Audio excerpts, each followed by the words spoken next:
Hi, everyone. I'm Gary Null. Nice to have you with us today.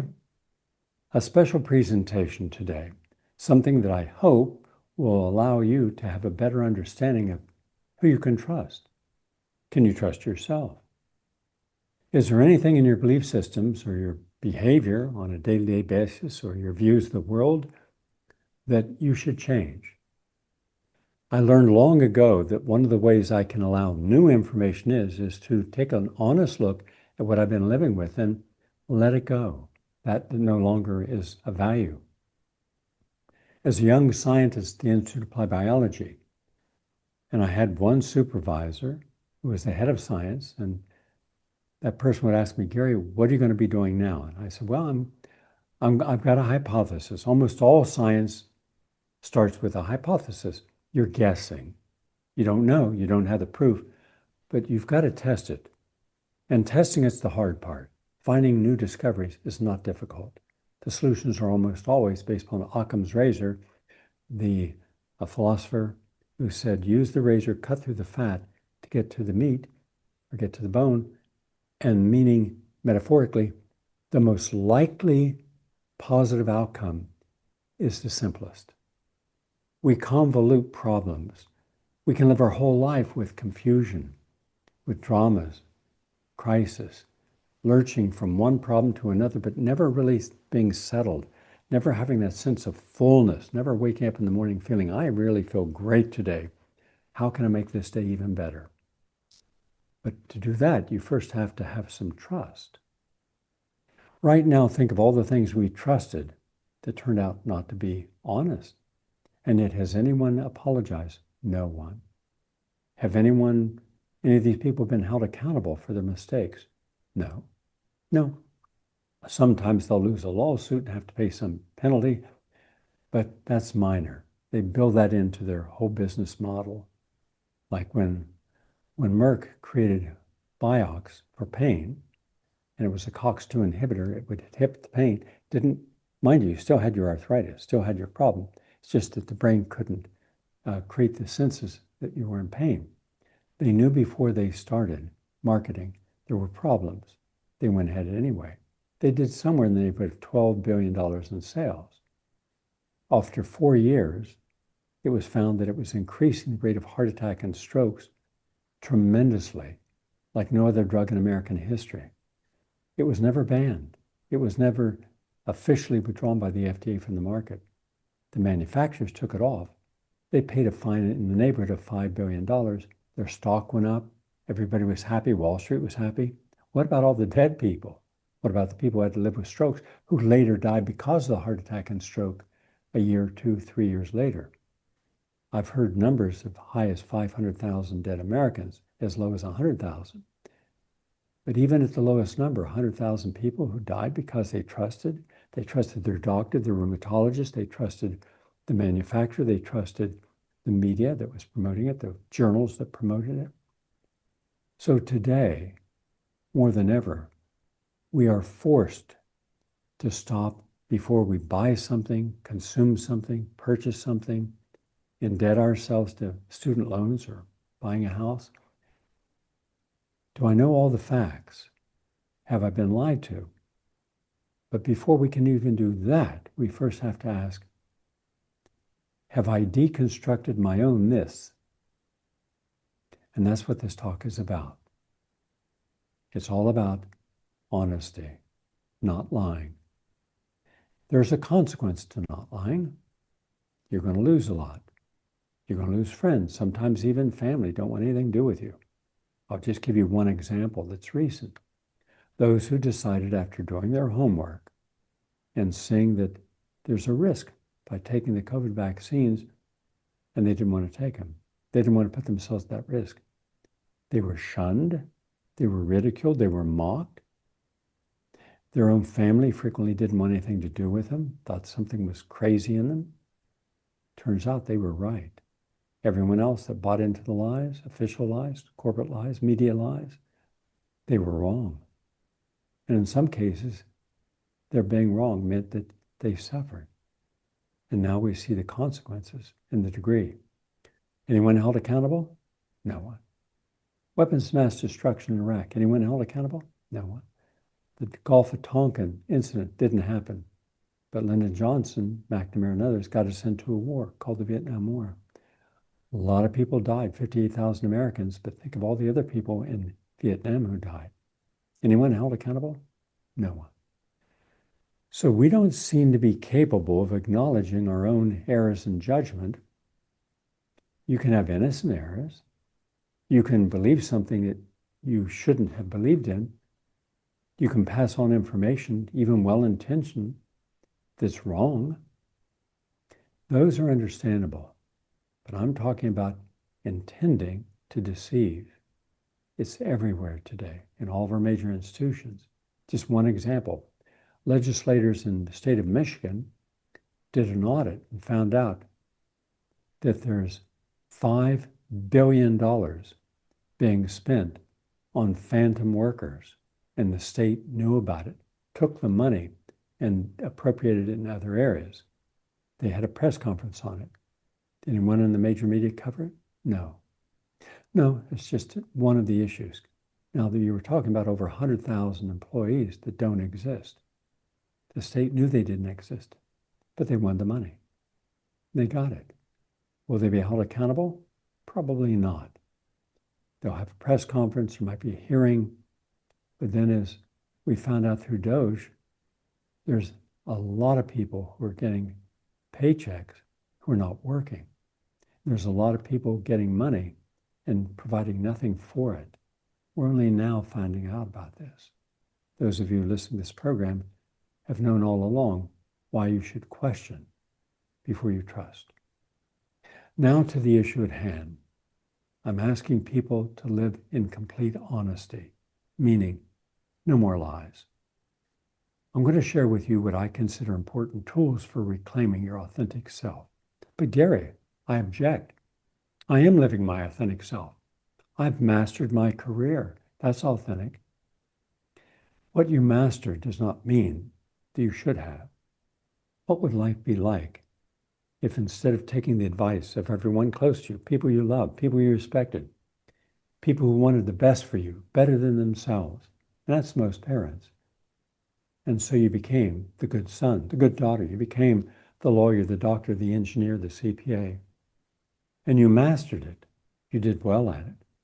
You've provided a standard of living. But what if that's not what your heart told you you should do? What if you had other ideas, other ambitions, but you couldn't share them with people because they didn't understand you? They would have said, well, that's kind of crazy talk. And if you want to be an artist or writer or someone in film or opera, where you're up against a lot of competition and not a lot of advantages to succeed, they're going to say, well, how are you going to provide for your family? That's reckless. They're going to make you feel guilty.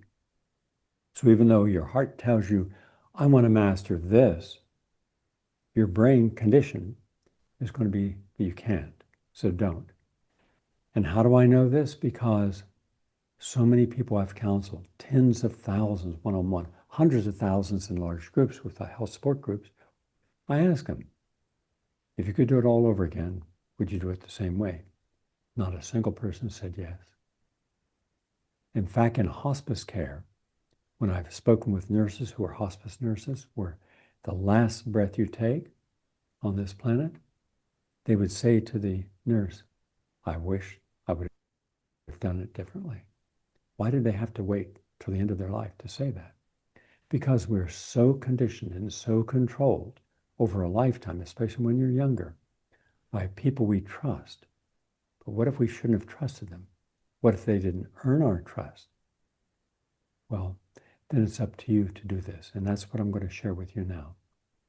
How to be honest about everything, even if other people can't handle it. And master what your heart tells you is your authentic self. Here are some tools for reclaiming your authentic self. First, self-check-in, meaning every morning ask, am I making choices from fear or from love? Think about that.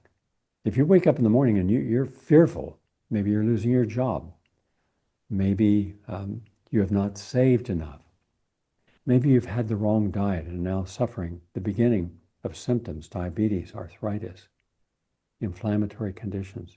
Maybe you didn't care about losing your mind because you never thought you would, and now you're forgetting things. And now you have fear. And that fear is a companion with you the entire day. Think of what you won't do because of fear. How about joy and happiness, spontaneity and creativity? Because you're still focused on the dominant, what you're about to lose. And what you're about to lose creates insecurity of self. What if you're in a bad relationship? You want it to work, you've tried. Maybe both people have. It's just not right. You're just not, neither one is wrong. It's just that you're not harmonizing together.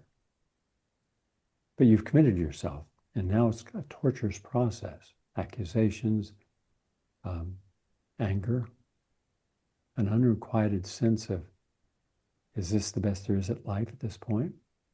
Then you start remembering when you were younger and you could handle things better and you were more open, and now your life is shrinking and it scares you. That's what happens when you wake up in the morning with fear. But with love, everything is possible. So just ask yourself that each morning. Secondly, name the pattern, meaning notice when greed or envy or judgment shows up. If you name it, like, I shouldn't be jealous of someone else's success or relationship, I should celebrate that. Good for them. I may not have that, but I shouldn't be envious and I shouldn't project upon them what I haven't been able to accomplish myself. So if my relationship, or even if I have a relationship, think of all the people now who had no problems dating, enjoying life, sharing passions with each other and ideas for the future, and then it stopped. You chose a different journey. And now there are parts of that journey where you're alone. And then you're feeling loneliness. It doesn't feel good. And that can lead to functional depression. We're able to function, but no one knows that even though you might be smiling on the outside, you're sad on the inside.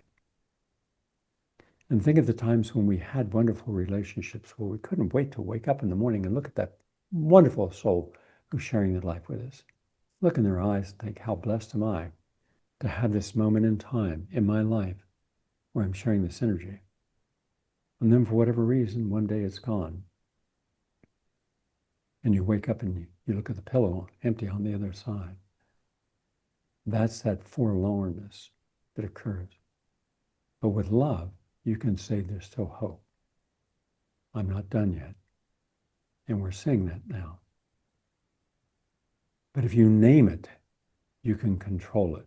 If you don't name it, then suddenly you're angry. Not at what you're seeing out there necessarily, but what you have not resolved or completed in yourself, and someone else has, and you're angry at them, and we shouldn't be. Balance reminder.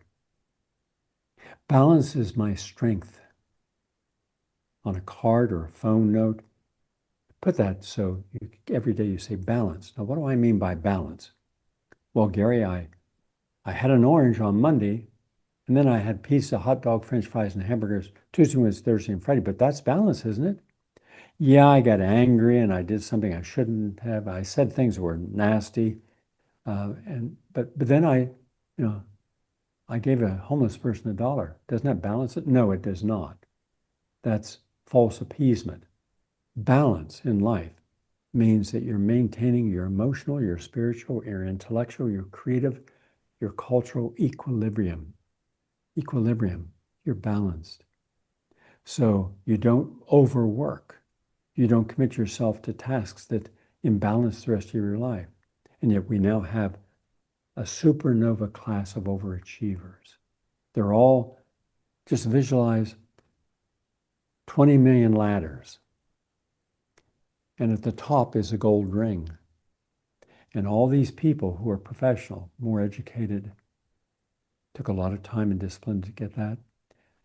Every day they wake up, I got to get to work earlier.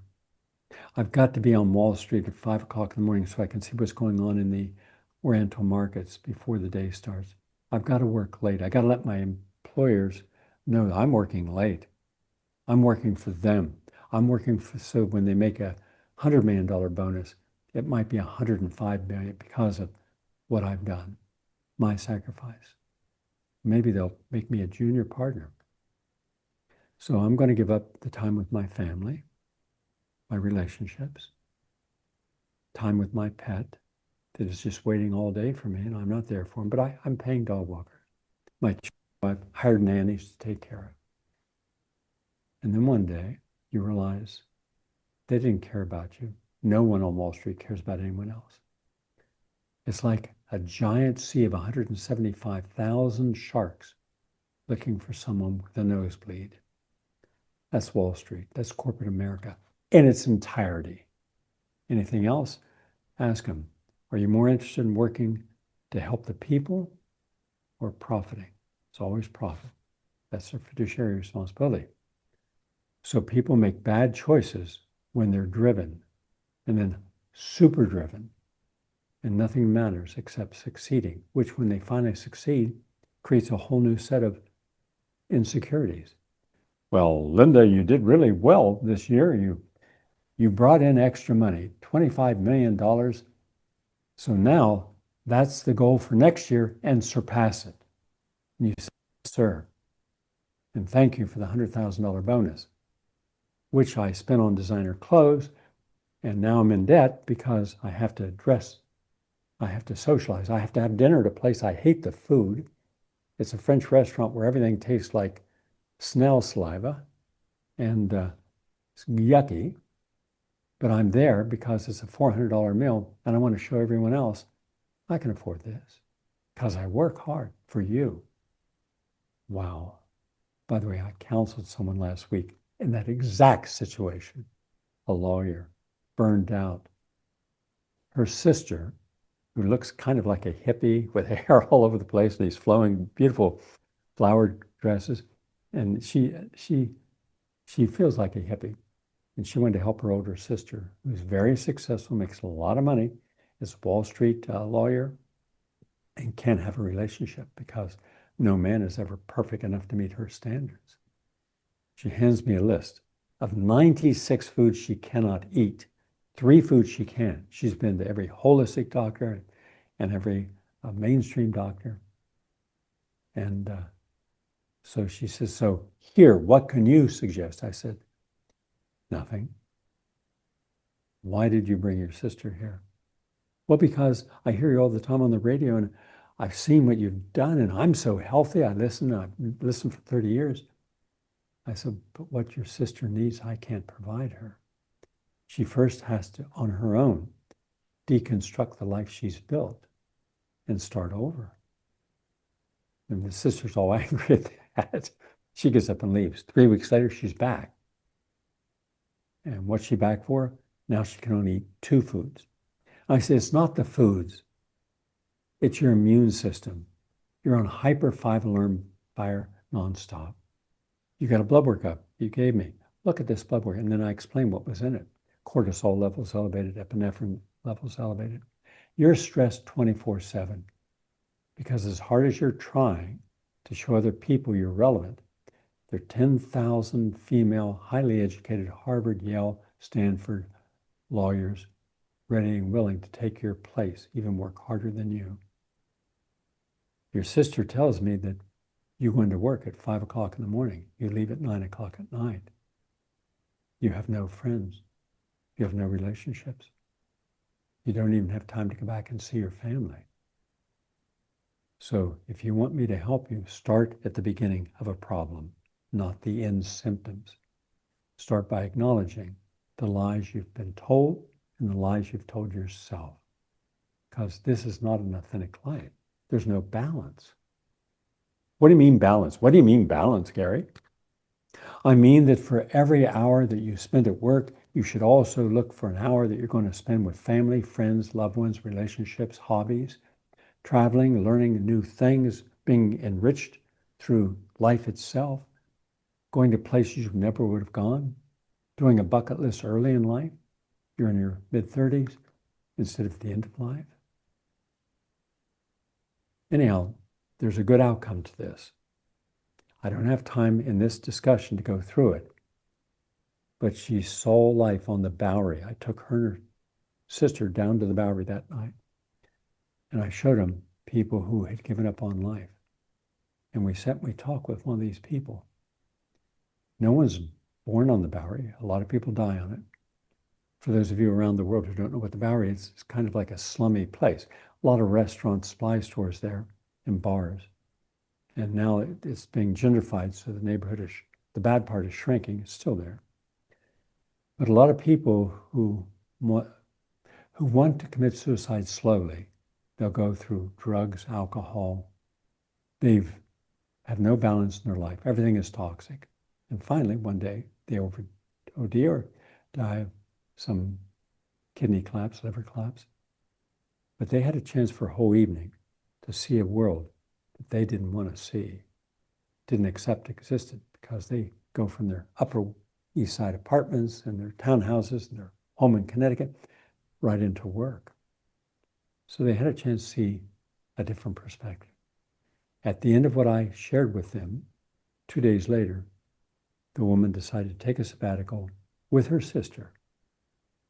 And at the end of a month, being alone in nature at a place out in Colorado, she came back and said, "You're right, I've been living a lie."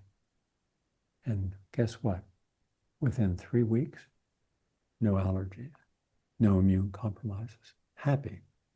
And now she's going to do something good instead of putting more money in the pockets of Wall Street titans. So that's what balance means, taking the best you've ever been and raising it higher. Then you're always using all of your skills and knowledge and insights in an enhanced environment. Enhance your environment. When I lived in New York City until 3 years ago, my whole adult life, I never saw any of my apartments as a home. It was just a temporary passage, a place to lay my head at night. Now I'm in a place that I built. I designed it and built it. It's a home. It has that homey feeling. It's like when people moved from the city in the 1950s to Lefrak City and other places. When the suburbs began, they loved it because they had some grass. They had a backyard. You know, they didn't have the noise. They didn't have the congestion. Now they could commute back and forth, but they'd never go back to that apartment unless they had one of these wonderful old pre-war buildings with lots of room, 2,000 square feet. Yeah, that could be a home. But for the average person, it wasn't. Today, people are renting little cubicles with no toilet, no kitchen for $1,200 a month. This is insane. But this is what happens when we're not honest. Is this the place I should be? Yeah, my career is here. You're saying that there's nowhere else in the world you could have a career and have quality of life where you could afford it? Those are the lies we tell ourselves. Next up, now you know balance, you know self-check, you know name the pattern problem. Let's make not huge quantum change. Let's make small changes. These are not even changes, they're correction. What do I mean?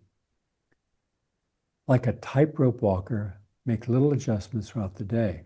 Breathe, slow down, be focused, and say, I'm going to do something simple. I'm going to clean out all my drawers.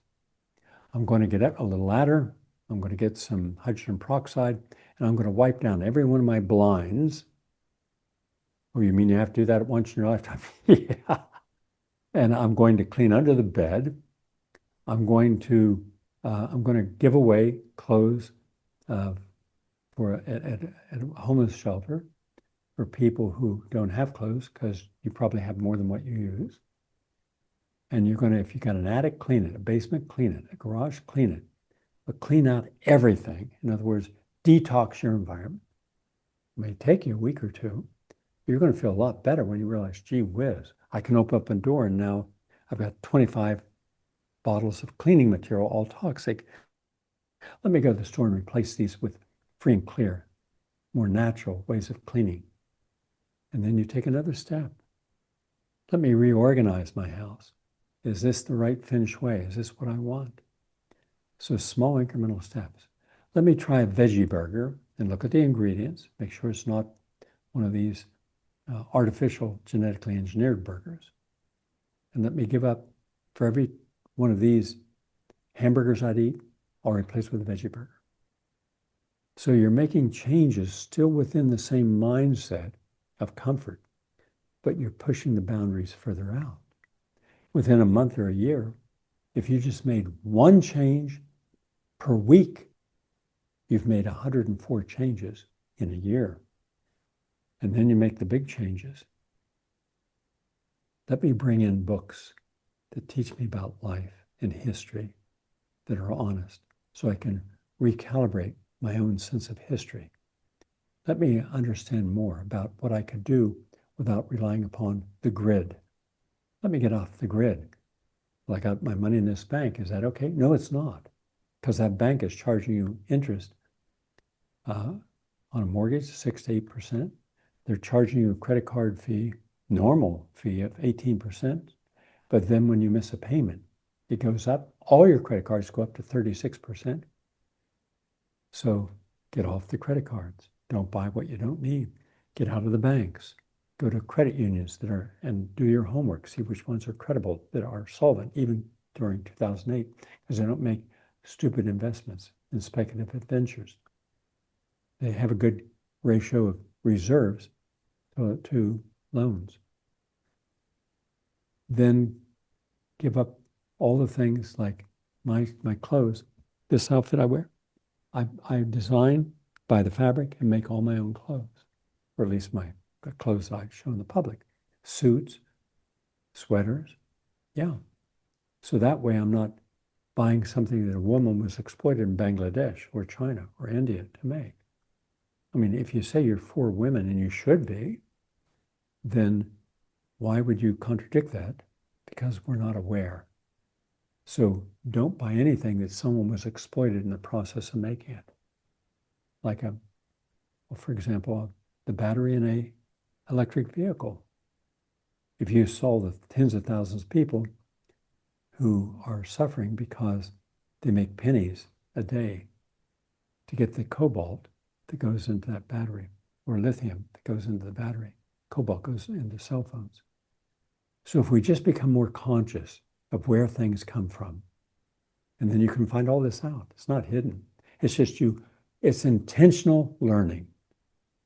You're intentionally wanting to know something because it can make you wiser. It can make you more aware of consequences.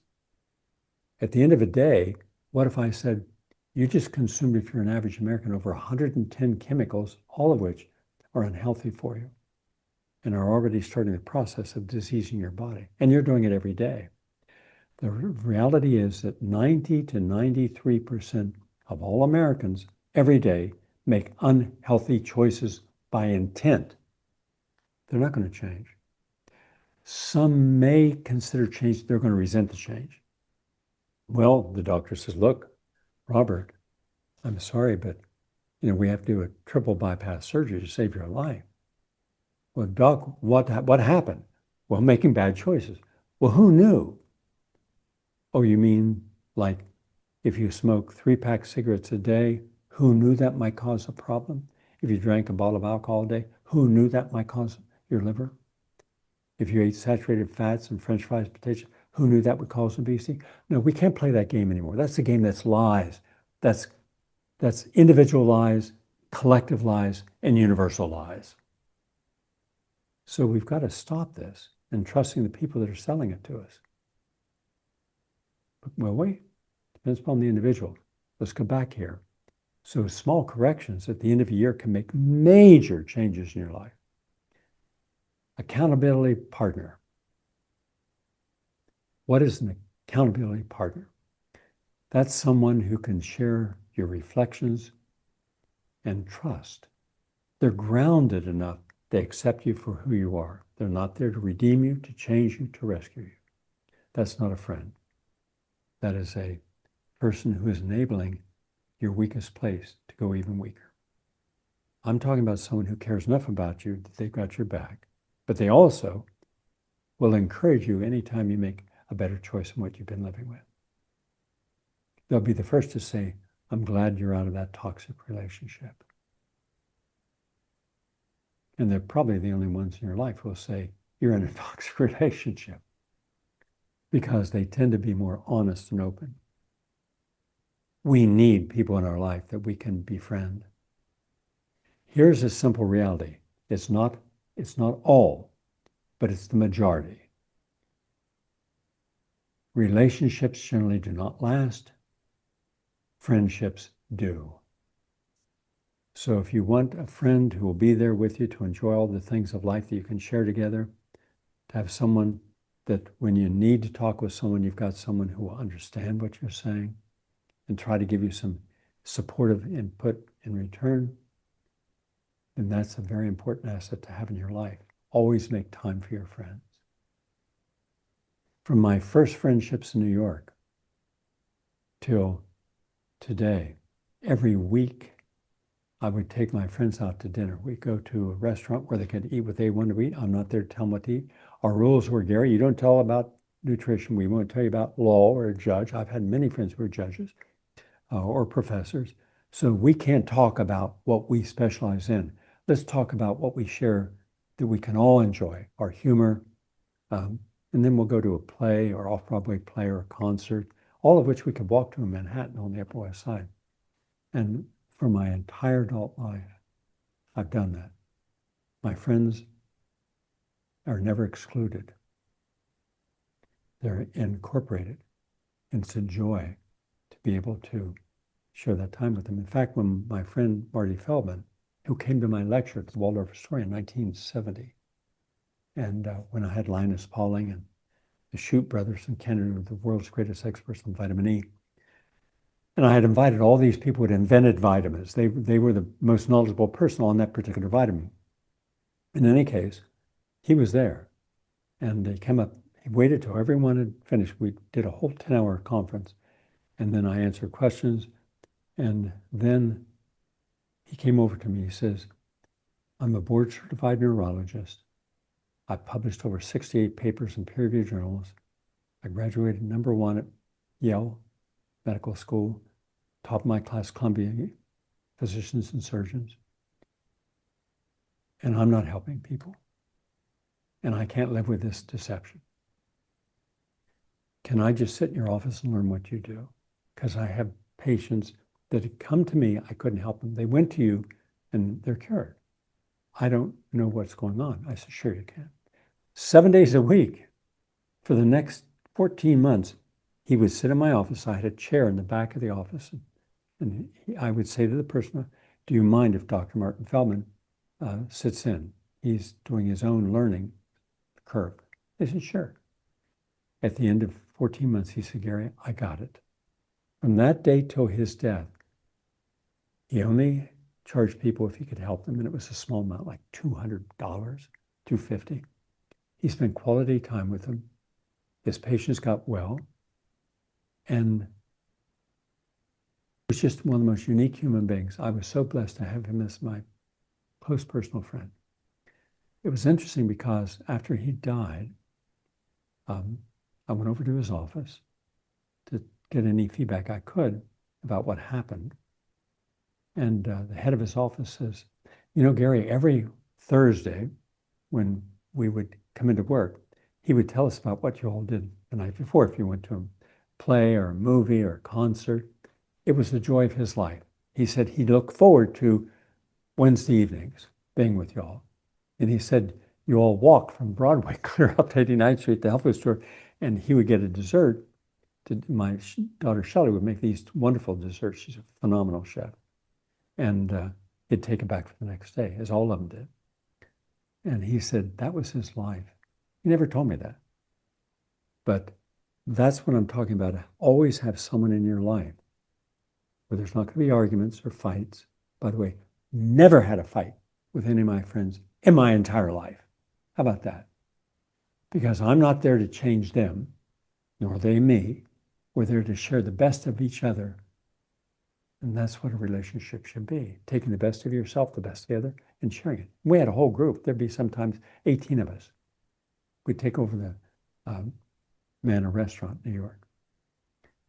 Now, what's of interest is that when you fill your life with love, and people who appreciate you for who you are. That's, what more can you ask? You're living in absolute joy. You can face your problems better. You can face illnesses better. We know that laughter helps us. We know that when we can laugh, we're stimulating the immune system. When we can meditate, we're releasing negative energy, bringing our stress hormones down. So when you're making your changes, you include these changes. Instead of getting angry at something and yelling, just step back and do what your mother, your grandmother told you, your aunts told you. Okay, don't get angry. Just breathe deeply for 10 times. Inhale and slowly exhale. And suddenly you feel calmer. Their wise intuition, guidance has helped us. Start incorporating that. Next up, those are the accountability partners. So I'm going to review that. Self-check-in, name the pattern, balance reminder, small corrections, and accountability partner. So then we do a little reflection. And we should do a little reflection every evening before we go to sleep and write down what little comments about this reflection. When was the last time you noticed fear driving one of your choices? Think of that. How many choices have you made based upon fear? Next, what does balance feel like in my body, my mind, and relationships? If I'm healthy because I'm eating healthy, I'm exercising, I'm putting in my schedule, and I can see my abs, and I'm running and power walking and biking far enough, I can go hiking, I can do anything physically, and I feel good. I feel energetic. I look in the mirror, I look good. That's a reflection. You're doing the right thing for the right reason. And what dark side patterns like envy, pride, judgment, gossip, negativity are you still manifesting that you've got to pay attention? Those are negative attributes. They define the dark side of our being. And I found this out a long time ago when I was helping one particular person. And I spent a lot of time trying to help this person deal with issues. And then I realized the reason this person kept relapsing back into unhealthy habits, they were smart. They were a medical doctor and a PhD, is because they had never resolved their dark side issues, their weak link. So metaphorically, imagine you've done all this really good stuff, your education, caring for your community, your family, being a responsible person, being a good friend, a good partner, all good. But there are things you didn't deal with. You put them in a closet, you lock the door. You don't have any conversation, there's no introspection. And then as far as you can go with all the things you've done, then boom, you stop. It's like someone's jerking you back. Why? No one can ever grow further than their weakest point. So if fear, insecurity, uncertainty, if jealousy, rage, if guilt and shame are the weak links you have not addressed, then that's as far as you can ever grow. Now we have a duality, the dark side that no one knows about, and the bright side that we have achieved. Only one energy at a time can dominate. Which one? Well, when people are around you and you're in your best situation, you've mastered, that'll dominate. But when it comes to change, there comes the dark side and it dominates. You may desire change. You may want to live in a different place, be around other people, have a better relationship, be in a different career. Your heart tells you one thing, your conditioning tells you, well, you can't pay the rent or mortgage with that. Now it's time for the correction. And the only way to do this correction is to go quietly in and say, here are the lies that I've told myself. Here are the lies others have told me about myself. Read them out loud. Focus on them and say, gone, gone. Do a checklist. Be conscious of it. Speak it. Give it a name.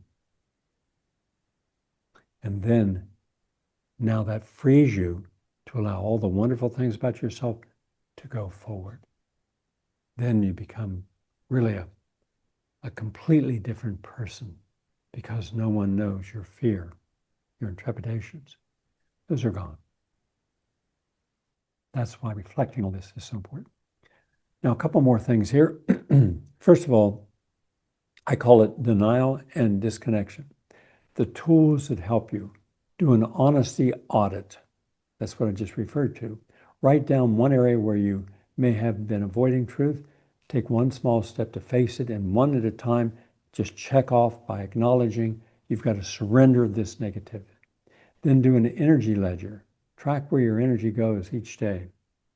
When we're around good people, our energy goes up. When a new idea, hey, let's go see this concert, your energy goes up. I heard there's a great new movie. Yeah, let's see that. All right, your energy goes up. I just read this really interesting book. Yeah, I'm giving it to you. See what you think. Energy goes up. When we're inspired to do something to get out of our comfort zone, that's when our energy booms. But when we get sedentary, when we no longer seek to enhance our environment with things that challenge us in a constructive way, our energy goes down. During COVID, energy was way down. So let's get our energy up. Then do what I call a media fast, where you avoid all media for 1 month. No newspapers, no radio, no television, not even my program. Give it all up for a month. And spend the time you would have been focused on the media trying to find the truth for yourself. Reflection time. Deconstruct. When I was a junior scientist, not terribly bright, and around really bright people, because most of them were these great scientists at the Institute of Pasteur in Paris who had left there in the mid-1940s when Germany invaded France and they were at risk of being put into concentration camp and killed. They fled to the United States, a whole group of them. And they founded the Institute for Applied Biology, some of the smartest people on the planet. But their emphasis was upon finding cures for diseases like cancer or pain or addiction. And so one day I came down to a monthly meeting. There were 16 divisions, and I was to present what I had discovered, if anything. And I said, well, I found that when I fasted a group of rats, they lived twice, or not twice, 27% longer. What? What's fasting have to do with anything? Now, these were people that smoked and drank and were overweight, and diet didn't mean anything to them. So they rejected it. They said it can't be right.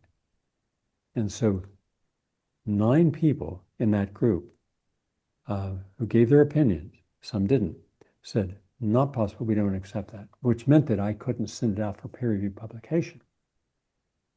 And the director of the Institute was at that meeting as the director of science and said, okay, you're all going to learn something now.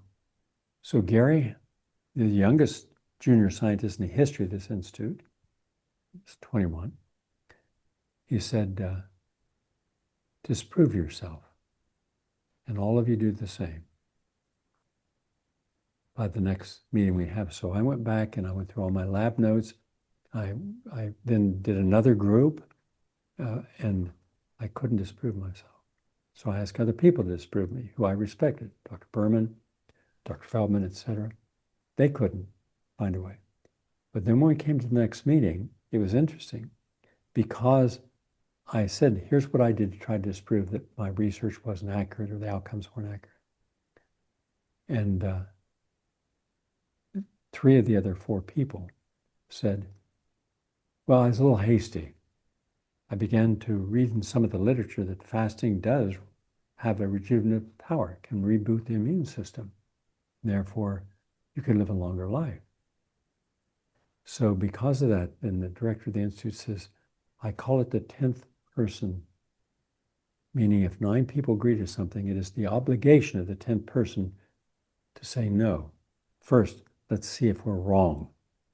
One of the most difficult challenges in life is to acknowledge you've been, or maybe you've been dishonest, or maybe you've taken other people's lies and trusted their lies rather than the truth. In time, that was used throughout the world. 7 years later, Dr. Roy Warford, a great scientist at UCLA, he got credit for that. It turns out they never sent my paper out for peer-reviewed publication. By the way, they didn't send 165 successful experiments, which was more than all of them combined. Now, I was there for 36 years. So having the truth doesn't mean that people will know about it. Right now, there are thousands of those of us, like myself, original investigative journalists, who are looking for the truth, not a payday from one of the agencies or one of the papers, one of the networks. And historically, we've been right on every single issue. You don't take my word for it. Go up to GaryNull.com. You'll see all the things I've achieved in my lifetime. But look under articles and show me a single article that was forced to be retracted or corrected. Look at 105 award-winning documentaries. Show me one. Was it The War on Health? Was it Poverty Inc.? Was it Last Call for Tomorrow? Was it Brother, Can You Spare a Dime? Was it all of the articles I've done, including the latest, which we filled up the huge and beautiful Ethical Culture Center just 2 months ago in New York. Show me which one was incorrect. Now, do just the opposite. See how many people were right at the highest levels of government, at the National Academy of Sciences, U.S. Public Health Service, FDA, CDC, USDA. Show me on the same topic where we were right and they were wrong. Why is it they were rewarded and we were excluded? That's why I'm saying this whole topic is we live in denial, and therefore when we're in denial, we disconnect from the truth. So we've got to surrender our lies, our misconceptions, and no longer trust the people who've lied to us or their institutions. That's their grid you're on. It's all based upon control over you. So what you deny, you're avoiding. Therefore, you can't change it. You'll maladapt to that. That's a concept I came up with. Either adapt in a positive way, you maladapt in a negative way, or you transcend a problem to a conscious awareness of the whole picture you're seeing. You're in pure consciousness. And a lot of people are there. But think of all the thousands of people who are telling us the truth, and we punish them. We won't buy their books. We won't listen to their radio programs or watch them on television or won't go to their lectures because they were attacked as the other. Those are disinformation people. The government has been now shown to have created a disinformation agency through the White House and through working with the major platforms to do nothing but to stop any truth from getting through and to disseminate disinformation, misinformation everywhere. Well, so what if we don't challenge anything? Then we are a part of the problem. And that means we're not going to make any changes in our life that make us feel uncomfortable or guilty or shameful. But there's a moment in life where you have to understand it's okay to go through a kind of a moment where you say, wow, I was that vulnerable, I was that stupid. Yes, but now you're not. So then congratulate yourself for being more open to seek the truth, even if it's a minority position. Then we have to understand the cultural programming and institutional betrayal. Here's the tools of the journey. Here's how you reclaim your authenticity. Whose voice is it? When a negative thought arises, ask, is this my true belief or someone else is programming me to have their belief? Bigotry, racism, injustice, that comes as a collective, negative, toxic voice of a group of people who've gotten together and represent a toxic mind think and a group speak. And that's where we're at today. We've been tribalized, balkanized, fractionalized, and we have no sense of who we are anymore. Rewrite the script. Take one limiting belief and flip it into an empowering truth. Example, how many times have you been told, I'm not enough? Says who? You're not enough of what? Reverse it and say, I'm inherently worthy. I will learn the tasks, I will master the tools, and I will succeed at what I'm doing. And it'll be in ethics, it'll be in morality, it'll be stated in interdisciplinary behavior, in character development. That's a powerful group of tools to use. So don't let well, you're stupid, you can't do anything right. Get it out of your mind. You're not stupid, even if you believe you are. Conscious consumption. Limit exposure to manipulative media. Choose the books, the music, the media to uplift you.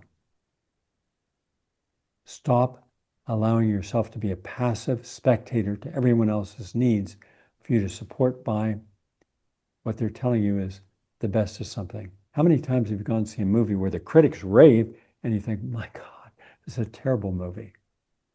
Because it was promoted. They put a lot of money into manipulating the truth. They lie all the time. And also support with intention. Spend money and time with companies and causes that align with your values. Support those like Doctors Without Borders. There are a lot of good people out there doing good things without greed. Don't support those that just write a check to something that's not going to help anyone. And community anchor. Find one group or relationship where you feel seen for your authentic self. And if there's not a group, start a group. Start in your neighborhood. If it's an issue, like start by what one person years ago we testified together, though I didn't know him at the time, at a hearing on the dangers of spraying for different mosquitoes, cancer-causing agent. We went down there, we protested. I used my radio show, I did articles, testified. So get information packets together and share them with people up online. Call yourself the truth teller. Let people see that what you've done is not propaganda.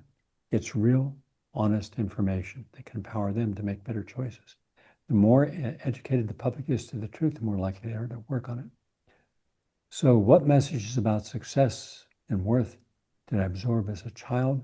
Which of those beliefs and influences make my decisions today? You've got to understand that with the best of intentions, people frequently conditioned us for the world that they had lived in and expected it to continue, and we were to be a cog in the wheel. No, stand out. Look at what you no longer want in your life. So those are the things today that will help us to deal with many of the issues in our life. But we make a lot of wrong decisions when we're coming from the lie. I believe that one of the worst things we can do is not recognize that society is on the edge. Many areas will implode or collapse in part or whole. It doesn't mean we have to be a victim of that. By looking ahead, opening your mind to the larger perspective of the world, make your beliefs universal truths. So if I care about children, I have to care about all children, not just my own. And I have to make sure if other children are being starved to death or in Civil War conflicts, I have to address that in some way. If I care about women, then I want to make sure that no woman has been exploited for something that I'm buying. I'm conscious. I've got to be conscious. So look for universal truths, because otherwise everyone can defend their individual truths, their cultural truths, their religious truths, their corporate truths. I'm looking for the overall truth that all of us are benefited from, where we're not one group benefits, the other group is condemned. So start understanding that lies are so easy. Before you vote for someone, say, I believe this person, but let me look into their background. What is their voting record? If they're not a politician before, what did they do? Do they have an honorable social commitment? And then look at it. It's all there. And then say, this person is worthy or this person's not worthy of my vote, because I'm giving people power. I'm giving them my power to make important decisions. And how often these agencies, these individuals lie to us. Oh, we didn't do insider trading. Then how did you go from earning a couple $100,000 a year in your salary as a legislator to being worth $165 million? Of course you insider traded, but because you're a powerful person, you didn't condemn yourself and no one else got condemned. So what we couldn't do, we go to prison. Martha Stewart went to prison, not for insider trading, but lying about it. And you all, not everyone does insider trading. No different than, who did you accept money from? Show me everyone who gave you money in your campaign and in a sense supported it. Now, what did you vote in that person's benefit? Well, then you're just a paid shill for someone. I'm not going to trust you. You're lying. So we've got to know where the truth is and then dig to find it. Then once you know the truth, then act on it. Hopefully this helps. If you like what you've heard and seen, share with other people. And I've got a whole new group of little films like this I'm doing. You can watch and listen to my radio show every day at prn.live. That's PRN, Progressive Radio Voices.live. If you miss a show, go to the archives. All right? And go to GaryNull.com to be up to date on a lot of stuff. It's there that will help you in your journey. Thank you for watching, and share it with others. Have a nice day.